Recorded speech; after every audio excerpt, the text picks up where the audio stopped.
Welcome back to Recurrent Events, episode 5. I have with me again my esteemed colleague, Mr. Wesley Schantz, and also with us, special guest, Mr. Oscar Ortiz. Welcome, Mr. Oscar Ortiz.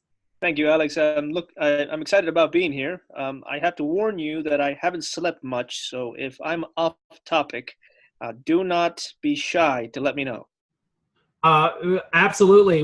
We're just happy to have you in whatever state you happen to show up in, Mr. Ortiz. But I suppose I should say a few things about you. And it's funny because since we're such good friends, I should have mined more for some of your accomplishments. But I know that you have an undergraduate degree from the University of Dallas.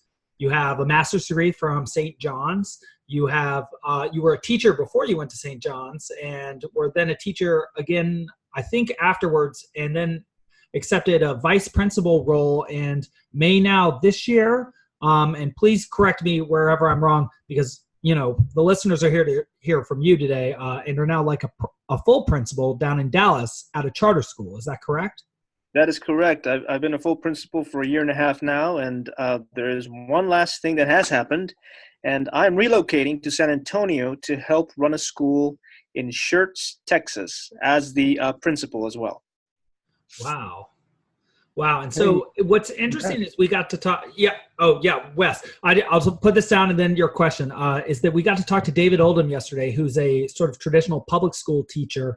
And then we talked a little bit about my experience as a charter school teacher and Wes as a full-time charter school teacher as well as a substitute teacher. But you're I think, our only friend who's gone into the administrative role. Then I'm probably the only friend you've got that's lost his mind.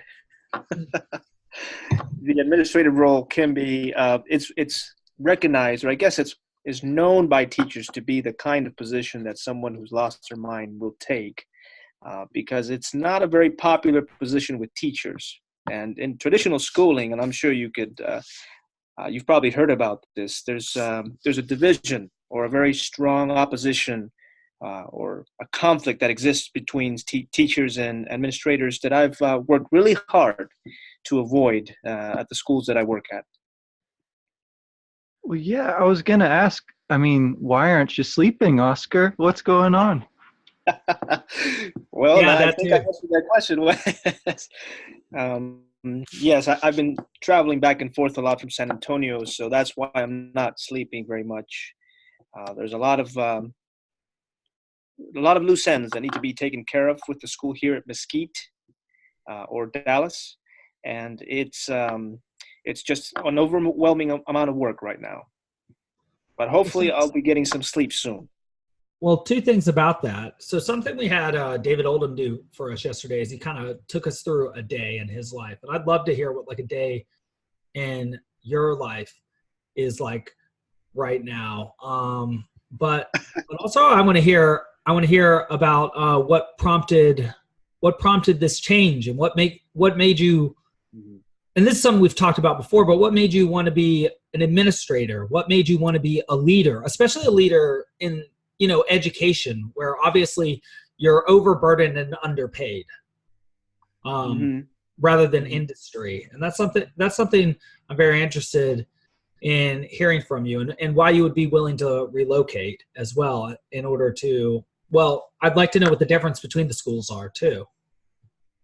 Yeah, well, why don't we start there? I think that's probably going to be the easiest question to answer. The school at Dallas that I'm working in is considered a Title I school by the state. And by Title I, what they mean is it's a low-income demographic. And the school is mostly Hispanic, so I think about 84% Hispanic, so we have a lot of Spanish speakers. And it's a school that used to be improvement required. Now, that means that our students were not making the cut, so that we were not performing well on the state exam.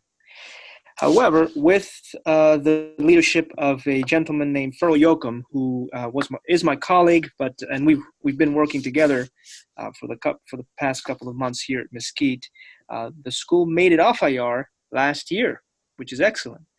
And just to give you an idea how hard that is, an IR school is a school where you're generally going to find a lot of students who are several grade levels behind. So to give you an idea, we sometimes have sixth graders who are reading at the kindergarten level and yet are expected to pass the sixth grade level exam. So we're fighting a good fight. It's an uphill battle, and Mesquite, the school at Mesquite, has proved itself worthy of that fight. And that's the reason why I'm being sent down to San Antonio. Is the school in Schertz is pretty the school in Mesquite is pretty stable. They don't need as many administrators as we currently have on staff, and it just so happens that a position opened up at Schertz, and they will be needing an administrator there pretty soon. Now, the school in Schertz is beautiful. It's a brand new building. It's I don't know if y'all have been to San Antonio or to the Schertz area, but it's farmlands, it's open spaces, beautiful families. Community is great.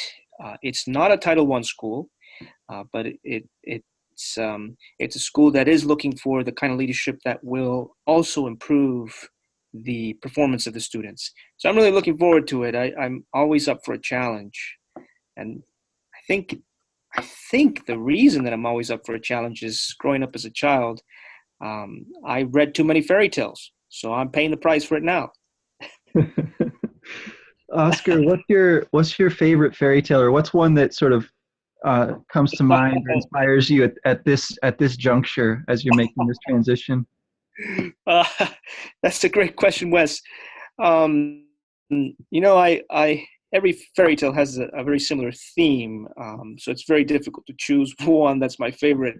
But I really enjoy the fairy tales where you have the child, and generally it involves a child instead of an adult, who is either abandoned or is suffering from the sins of the father or the mother. So, for example, a stepmother, and is for that reason and perhaps Alex will be able to talk more towards this, is a child who's going through the phase called the cinders, just like Cinderella.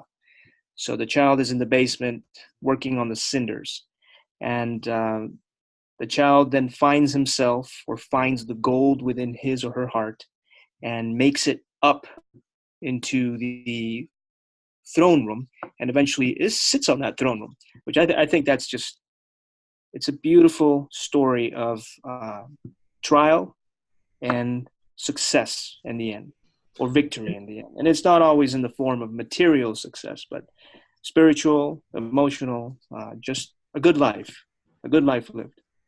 But it's interesting because, yeah, I think you did very well too. But what that throne looks like for you seems to be sort of like a real throne. It seems, but also very much a spiritual one, because again, you're in education. You're not a CEO, but you are rising in the ranks. And so that's sort of something I'm interested in. It sounds like, and I'd like to know whether you think this is a better school, or whether objectively speaking, the school you're moving to does have better standardized test scores, which are the best standard that we have, which is why we use them. And also the most objective, and also the most scientifically rigorous. But also, like, what your day looks like, and do you enjoy driving around and taking responsibility and potentially dealing with legal suits and dealing with conflict like you do, as opposed to, say, maintaining like a nice harmonious lyceum-like classroom like a teacher? Like, what was it in you, or what was it about administration that attracted you to doing that with your day, rather than teaching the students directly, though I'm sure you have to do that with discipline every now and then. Yes, no, absolutely. I think to use again an image from fairy tales or from myth, is the image of Hercules or Theseus, right? Theseus, when he realizes that he needs to travel back to his rightful place, and on the way there has all these trials, or these labors, or these fights. And what's fascinating about these myths is that the hero has a tendency to bring order to chaos, to bring light to darkness, to bring peace where it's lacking. And I think that subconsciously, so it's taken me several years to actually bring that to light, to understand my own proclivity towards the admin role. That's really, I think, what drew my heart to the role of leadership, which is in one hand it's service, and but on the other hand it was facing those dragons and bringing order and bringing light to places that needed it. And that's, I mean, it's just, I relish that. I really do relish that when I come into a situation that's very challenging, parents who are on the verge of suing the school, or students who don't see why what we do is significant. That just brings joy to my heart to know that I can make a difference. And with a team of capable adults who are willing to follow that vision and allow themselves to put on the yoke of my leadership, it's just remarkable to see what can and what is possible to do. So, yeah. Are you guys still there? I'm here. I'm mulling that over. Your description there of the yoke, and that sort of imagery that you're drawn upon from the Theseus myth or the Hercules myth. How much of an opportunity do you have to tell those stories, like when you interact with students or with other teachers, I suppose? How much do you draw on some of those kind of classical references to get your point across? And how much do you try to use things that are a little more directly relevant to their like immediate circumstances? I would say a lot, Wes, and it's only because I'm working at a classical school. I think I probably should have said that when we started. Both the charter schools that I work at are classical charter schools. So a lot of the staff, a lot of the faculty here have read similar books that I have. And if they have not, or if we have not, then we make an effort to continue growing in that life of contemplation, the intellectual life, or the life of the mind. So I'm able to draw a lot from Aesop, Hesiod. I'm able to draw a lot from Herodotus. In fact, there was a period in my life where all I did was draw from Herodotus, since I was studying the histories deeply. So yeah, I draw from it a lot, and I think that it has become one of the most effective ways for me to be, as a leader, one of the most effective ways to communicate a deep idea without the use of too many words. So the meaning or the essence of what I'm trying to communicate is carried a lot easier by the story itself. And I can just draw examples from stories to make moving statements or give directives that would be a lot easier to, just going back to the image of the yoke, would be a lot easier to bear given the story. I mean, because I'm always appealing to the virtue of the teachers, and they're always demanding that I live a life of virtue, that I model that same life. So, yeah. And so when you say virtue there, and this is a question I really wanted to get to with you, do you mean civic virtue or Catholic virtue? Oh, I'm glad that you asked that. I guess our listeners should know that I am Catholic. I mean human virtue, Alex, and I don't tend to separate my Catholic virtue from civic or from what was the other virtue you mentioned? Catholic. Civic and Catholic virtue. That's right. I tend to think of the Catholic virtues as universal human virtues, not in conflict with who we are as persons. But I can see that there would be times in which we should give to Caesar what belongs to Caesar, and there are times when we need to stand up to the man, which I would consider a civic virtue. Well, just to go down that path for a second, what do you consider the virtue of a teacher the civic virtue, and what do you consider the civic virtue of an administrator or a principal, a leader? Are they the same or are they different? I think that ultimately they're the same. If I'm understanding your term civic, do you mind defining that a little more? The virtue of the state, that which enables the state to be the best possible state by its own definition. Got it. Yes. No, I think that ultimately they're the same, which is to serve the student. Now, the one thing that we don't want to do, and that's the reason why we have those state standards that we have to meet and the state exams that we have to take, is we want to make sure that our students are prepared to pass the exam.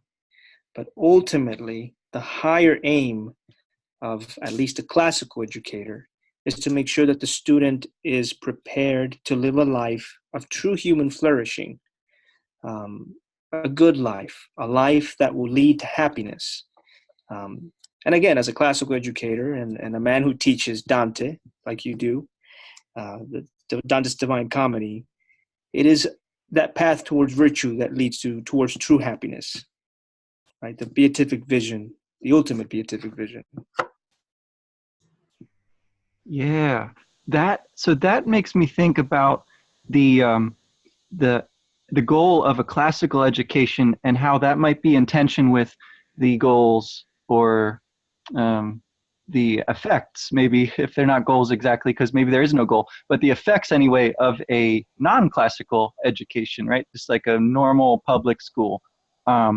Obviously, you guys all have to take the same state tests, and you all want to do well on them. But I don't know that there really is much of a goal beyond that for the average public school. And maybe that's not a fair characterization, but how much do you get to kind of see what goes on in schools outside of your own? How much do you hear from other administrators at other schools that maybe operate on a different model, and what kinds of things they're going through? What kind of perspective do you have on that? Yeah, so the perspective I have is the one given to me by parents. You'll be surprised how many parents come knocking on our door asking if there is if there are any seats available for students, because they're just not getting what they want from the public district schools, from your traditional government schools. Let's call them that, just to be clear about what I'm discussing. Students are just not, parents are in search for that moral component of teaching, the character formation part of teaching. They're just not getting that anymore at government schools. And you got to understand that government schools are also in a very difficult place. They can't really declare what their real goal and intention is. The political climate that we live in doesn't make that possible. And the philosophic climate that we live in undermines any attempt from the educator or the adult to declare that there is any kind of objective truth or objective moral standards that we should live by. So the state schools not being able to make that clear or explicit, they have to, what they end up doing is making a false statement, which is, we don't really have, let me take that back. The false statement, which is, we teach our students to think critically and to come up with their own truths. And I call that a false statement because in the end, in secret or in private, that teacher that was hired to lead 23 to 30 students or sixth graders will have a very strong opinion about things in the world, and will, whether intentionally or not, transmit that to their students. So that just happens. It's just a matter. There's no way to work around it. What the classical school does is that they make that explicit from the start, so that there's no confusion and there are no surprises as to what we're doing in the classroom. Does that sound like a fair assessment to you? Definitely. Alex, Wes? I mean, I find that really interesting. So we were just talking to David Oldham just last night about his school over in Tennessee. It's a public school which has a complicated, environment, and and it doesn't have any kind of overt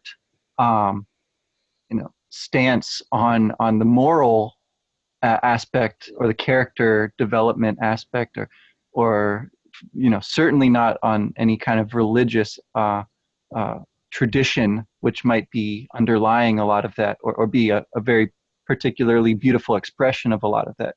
But I think he would agree with a lot of what you're saying, because he shares a lot of the formation that you embody, right? Like your values and your education. We all have a lot of those same sorts of things inside of us, and we are sort of allowed to express them differently depending on the educational environments we find ourselves working within. It doesn't sound, he's a really charming and bright sort of guy. He didn't sound bitter about that, but at the same time, he is also trying to become a lawyer and trying to kind of shift into a broader sphere within which he can work, and sort of share his gifts. And so I find it very interesting then that you've found another kind of niche in which to work with your talents and your thoughts on this sort of thing.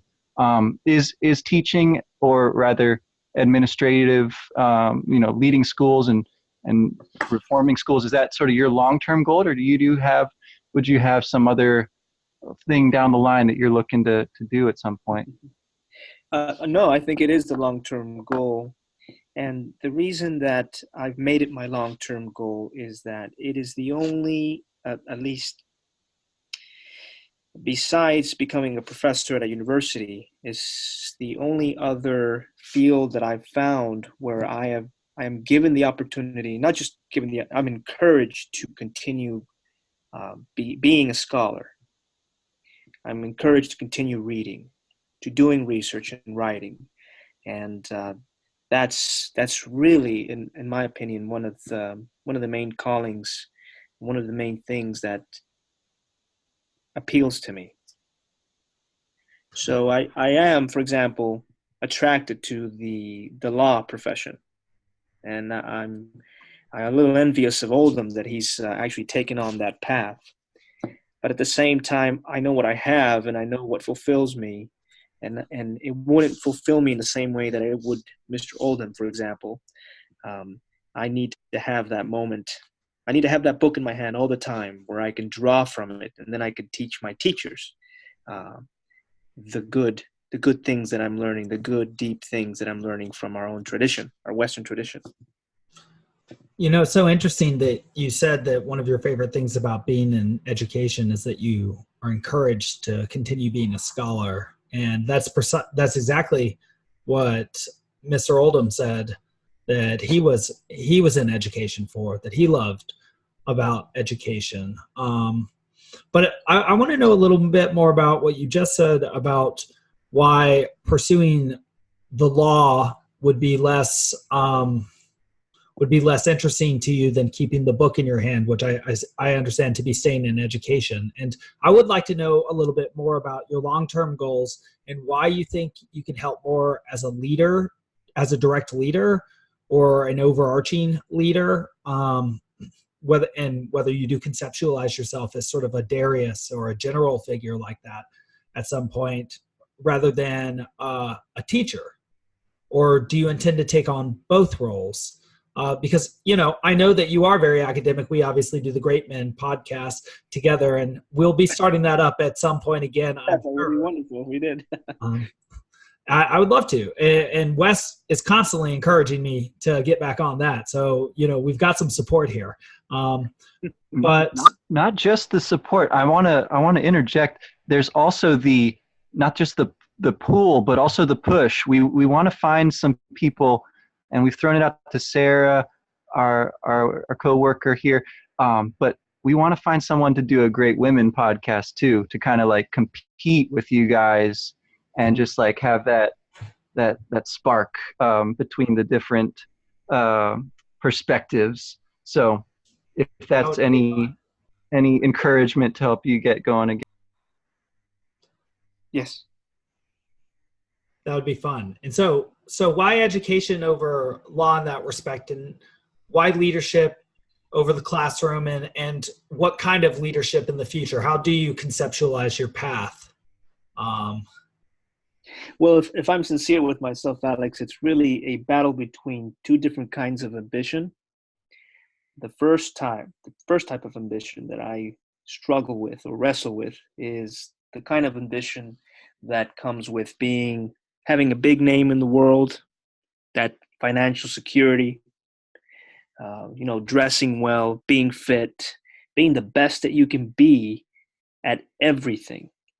And that's what draws me to law, right? Being a good lawyer, winning a case, taking on very important clients, and coming home to a big house and giving my wife security and my children everything they want. That's great. And that is very appealing. And the other type of ambition that I wrestle with is a different kind of glory. And it's the glory that comes from delving into the depths of the reality that we live in. It's the glory that philosophers and scholars seek, which is not temporal, but to be remembered like Achilles is still remembered more than 2,500, 3,000 years later. It's the type of glory that Plato and Aristotle achieved. And it doesn't come with the same with perks as the lawyer's perks, right? It's not a big car, it's not a big house, it's not coming home to a well-fed family. Sometimes it's actually the opposite. So I kind of oscillate between the two, and I think I've settled for the greater glory. Whether I'll achieve it or not, it's going to be a different story. We'll see. But I do have to be honest with myself. It's very easy to paint all of this in innocent terms and call it, I just want to do the common good and I want to sacrifice my life for others. Certainly all those things are very much involved in what I do, but I do have a desire for glory. And I think that moves me a lot, quite a bit actually. I appreciate the honesty. I expect nothing less from you, Oscar. And you are so generous at the same time with sharing your insights and promoting the things that you love. You helped me a lot when I was leaving St. John's and going to work at a Great Heart school out in Arizona. You showed me a lot of kind of inside information that made that transition a lot smoother for me. Hopefully it was all accurate. Oh yes. And good. And I wonder about the ambition I have, which I don't like to talk about much because I'm so bad at actually realizing it, is writing. I want to be a better writer and get stuff published. Stuff that I experienced out there at those schools I think would make really good books, but I just haven't sat down and written enough of it. I haven't worked on the stuff I have written enough. But do you think about writing and publishing as part of your kind of ambition as well? Yeah, certainly I do. I don't know in what capacity. Part of the reason that I'm so attracted to podcasts and actually working with Alex with voice recording is that I consider myself a better speaker than I am a better writer. I find it to be the modern equivalent of oratory at the rostra, the Roman rostra, right, where you rile up the crowd and you draw, you influence people and you accomplish things through persuasion. And I find that to be, I'm actually very happy that our society is moving back to almost a type of, I would say, and it sounds negative, it's an illiterate society, which is in the sense of the printed word seems to be losing its value and we're becoming very visual. I think TV and internet has done a lot of that. And we're going back to kind of an oral community. But yeah, I think we're streamlining the information distributing process. But I like what you said about liking to speak, because I don't know your writing well, but I would agree that you offer quite a bit with your speaking and your voice, and you really do put to question what it means to be speaking well. Is it how you sound, or is it what you say, or is it how you say it?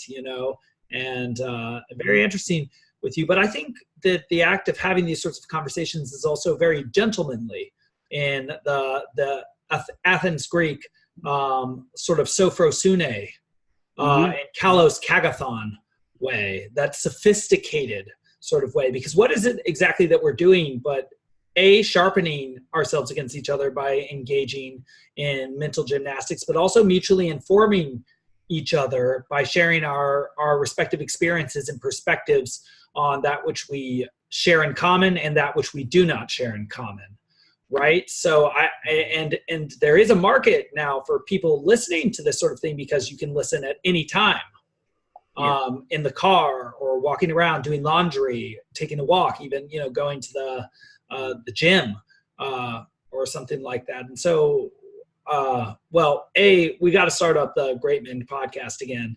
I can do it this weekend. Wes isn't even around, so that'd be a good use of time. But I also think that it models appropriate use of time, right? We all three, I think, just to mention ambition, want to be, sagacious. We want to be sages. And I think it's easier to become a sage in the company of other people aspiring to become sages. And you see that sort of taken for granted in Athens when they had Euripides and Sophocles and Aristophanes, right? And there was Plato and Aristotle and Socrates all in a line. And that there's something that I would say is not simply self-indulgent or personally ambitious in this endeavor, but something that actually has a transcendent value as well. Yeah, and if I can return to connect with something that Wes said about, he pointed out that I was very generous, and I appreciate that, Wes. Thanks. Thanks for that little detail there. I believe, and I strongly believe in raising or in guiding all of my teachers towards leadership.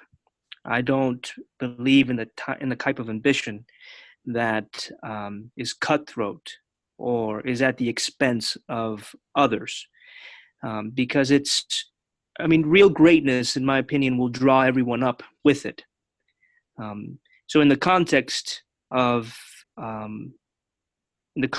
society, and this is why I guess I'm also in education, in a context of a society, it also flourishes best, or greatness will flourish best in a free society.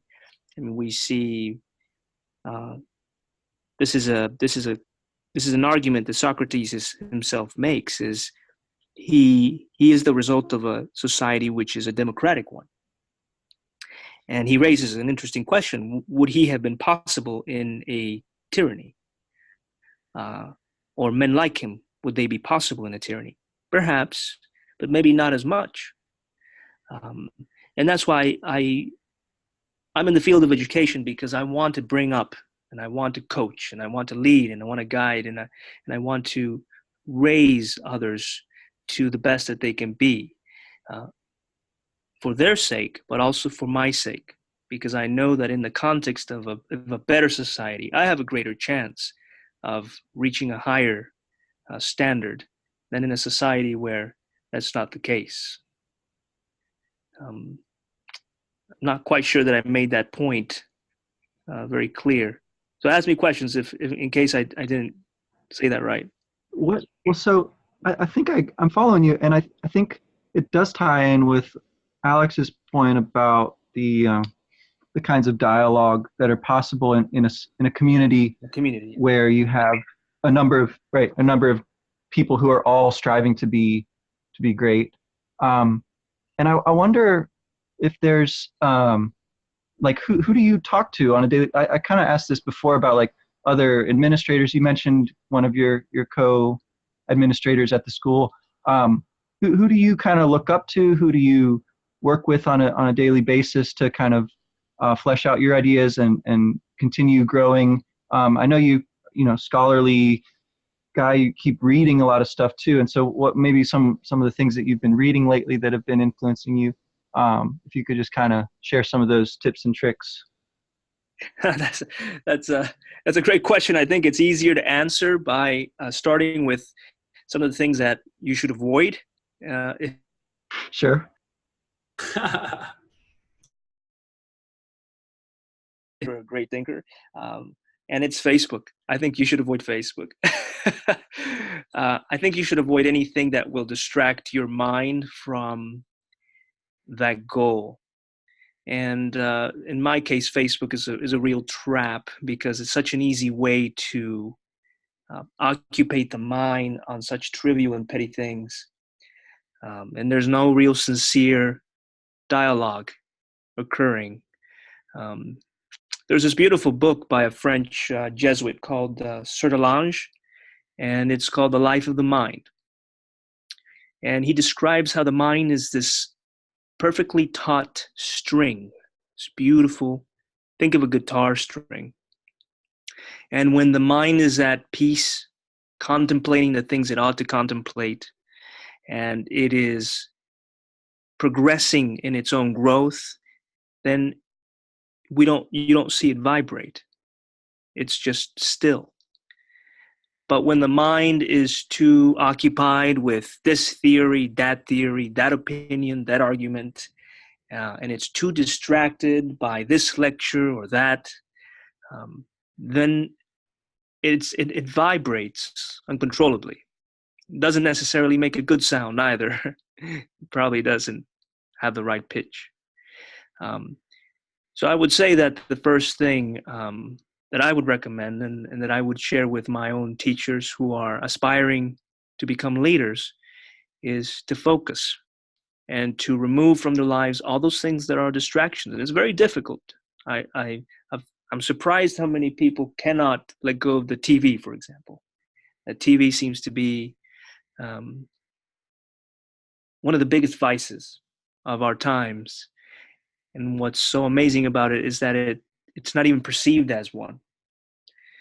But that's where I would start. Then from there, I would say the people I admire and the people who sharpen my thought are the great thinkers, and I have their books, and I do have a conversation with them every time I pick up a book and read it. And it's humbling because you realize that I'm nowhere near to their level. So that's a good exercise, to have those great books that you're constantly going back to and sharpening your own thoughts with. And then, of course, my community, my teachers, my colleagues, I have some remarkable people on staff with so much knowledge, much more knowledge than I do in many areas, because I haven't specialized in history, for example. And it's good to gather yourself with people who know things and know them well, and have those conversations and be open to learning. So, there is a dearth of that. So my hope is that one day in the near future there will be more communities like that, that people can find their own niche, so that they can grow as well. And so it sounds like you're saying that you would pursue greatness because then you could be in the company of greatness as other people pursue that as well. As if you're saying you would like to live in a world that has pyramids or great cathedrals precisely because of their greatness. And that if you saw a dearth of that in the world, there's a niche or a niche that you wish to fill, and you're the man for the job. Yes. I can't separate greatness with perfection. That's an interesting thought. another thing, I don't know if you experience this. I tend to believe that everyone has some sense of this, which is there's a desire to perfect oneself.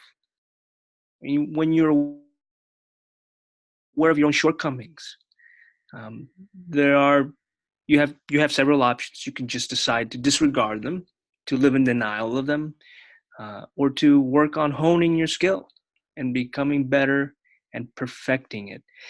There is this ideal that I wish to fulfill, and I'd like to come as close as I can to that ideal before I die.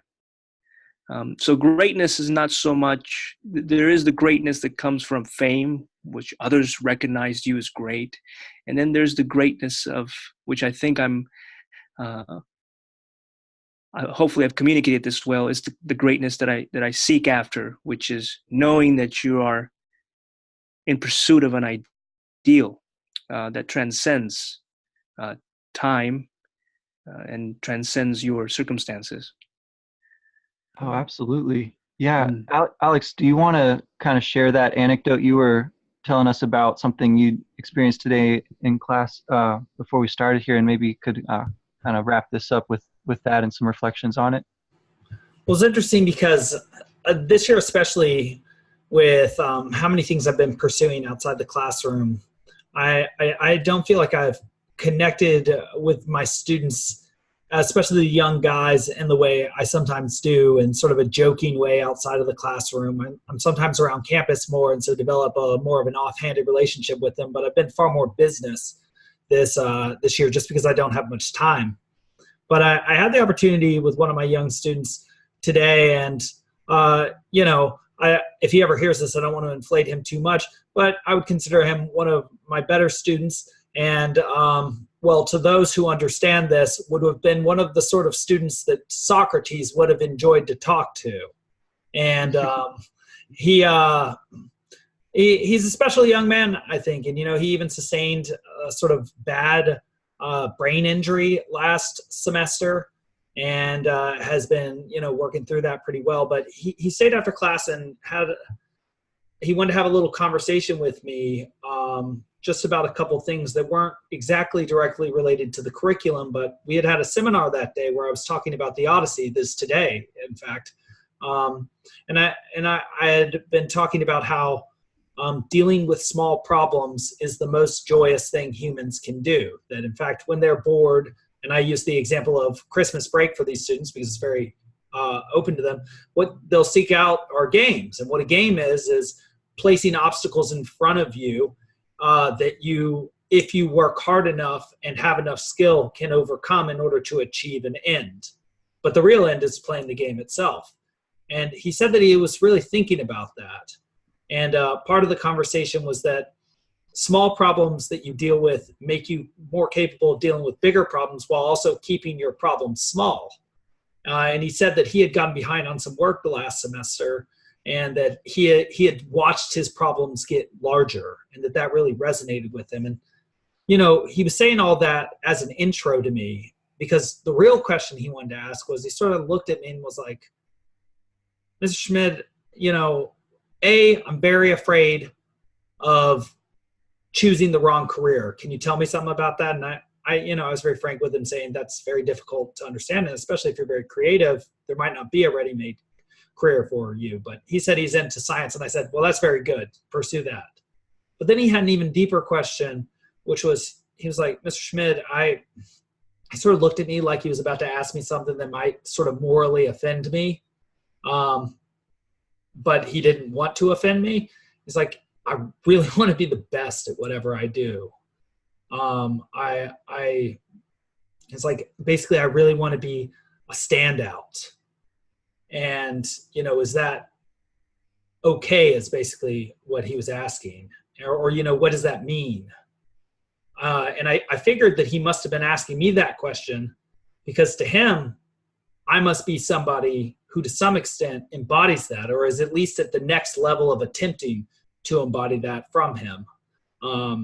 Being in my early 30s now, I'm a couple, I guess, stages ahead of him in that respect. But it was a humbling question, but also I really liked getting to respond to him and be very honest with him, because he seems to have the same sort of attitude that you have, Oscar. And what I said basically is, well, then your life's going to look a lot different from everybody else's if that's how you want to live. And you need to pick your 2 or 3 most important things. And you need to pursue them relentlessly. And that's how you can, do fitness and teaching and like a job or whatever else. But, if that is what you want, if the place you want to be is the top of wherever it is you go, you do need that burning desire. It's okay because, and something else I told him is that his peer group is at some point going to look much different from how it does now. And well, maybe that's something we're attempting here in our own way. Yeah, and I want to draw a little bit of attention to the aspect of sacrifice that's going to involve.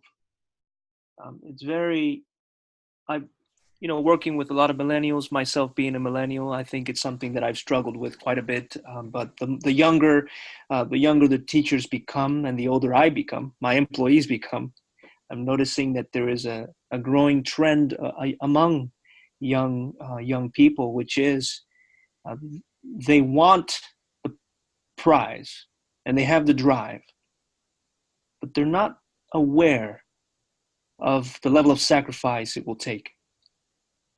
And I think that young people, especially in high school, if they are taught that sooner rather than later, there's a lot of pain that they can save themselves from. And I think that it's great. I'm so encouraged to hear the story of your student, Alex, because it's rare for students to be so sincere in their own wants and desires. It's great to see that there are people out there who still want that, who want something greater than what they have. But I think that there is, and this is what's so wonderful of the classics that we read and the classical approach to education. It's full of stories of misery, challenge, death, suffering, deep human suffering, which is perhaps the one thing that across all epochs and all cultures seems to unite us as humans, is we all suffer. And I've seen so many good employees, so many good people just flounder and give up and think they're lonely or alone in their suffering because they're not aware of these stories, stories that you can go back to and gain strength from. Just a few weeks ago, I spoke to the faculty. We were going through a very challenging point because we had just finished the benchmarks for our school. And for our listeners who don't know what benchmarks are, those are the tests that we give mid-year to see how our students are performing.